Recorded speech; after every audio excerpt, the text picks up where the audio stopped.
안녕하세요. 캐디언스 시스템 김민성입니다. 이번 시간에는 공명 기능 중에 복사와 바운딩 그리고 다시 정의에 대해서 알아보도록 하겠습니다. 그러면은 솔리드 엣지 창을 띄워서 설명드리도록 하겠습니다. 자, 공면 모델링을 하다 보면은 기존에 있던 솔리드 형상이나 아니면 공면 형상에서 면을 복사해야 되는 경우가 있습니다. 그럴 때 사용하는 기능이 복사 기능이고요. 복사 기능을 사용하는 방법은 제가 미리 준비해 둔 솔리드 형상이 있는데 여기서 원하는 면들을 선택을 하고 선택이 완료됐을 때에는 수용 버튼을 눌러주면은 이렇게 작업이 완료가 되게 됩니다.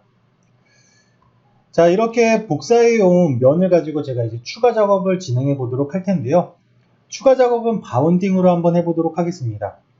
바운딩 같은 경우에는 이렇게 열려져 있는 면을 메꿀 때 사용을 하고요. 주요 옵션이라고 하면은 경계 닫기라는 옵션이 있습니다. 우선은 이 옵션을 해제한 상태에서 제가 한번 작업을 진행해 보도록 할 거고요. 자, 사용하는 방법은 우선은 내가 닫고자 하는 면의 경계를 이렇게 선택을 해주시면 돼요. 그리고 최종적으로 수용 버튼을 눌러주면 되는데 바운딩을 할 때에는 주의사항이 한 가지가 있습니다. 어떤 거냐면은 하나의 면을 만드는 거기 때문에 최종적으로 폐곡면이 돼야 돼요. 근데 아까의 상태에서는 폐곡면이 되지 않았기 때문에 이렇게 알림이 뜨게 되고요. 자, 만약에 여기에 내가 모서리를 그리지 않고서 작업을 하고 싶다 라고 했을 때에는 이 경계 닫기라는 거를 눌러주시면 됩니다.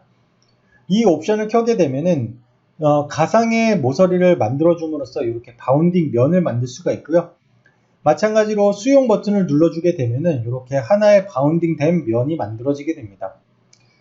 그리고 기존에 사용해봤던 블루 서퍼와 마찬가지로 여기도 안내 곡선 단계라는 게 있어서 만약에 내가 미리 경로를 그려놨다라고 하면은 그 경로를 가지고 내가 원하는 곡면에 볼륨을 줄 수가 있습니다. 자, 그래서 이런 식으로 해서 이제 바운딩을 작업을 할 수가 있고요. 자, 그 다음 추가로 작업해 볼 거는 이제 다시 정의라는 메뉴입니다.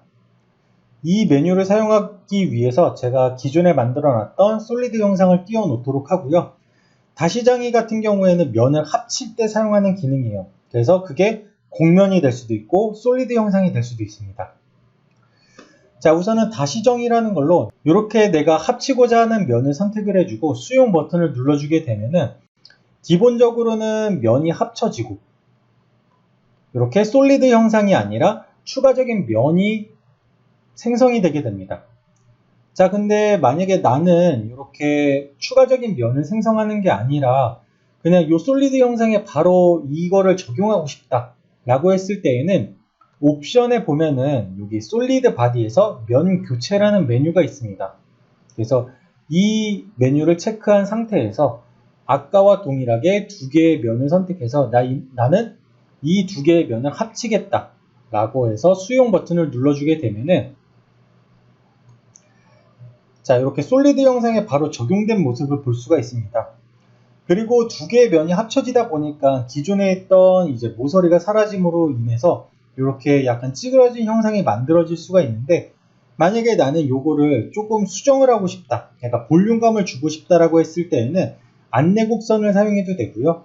아니면은 스케치 삽입이라는 단계가 있습니다.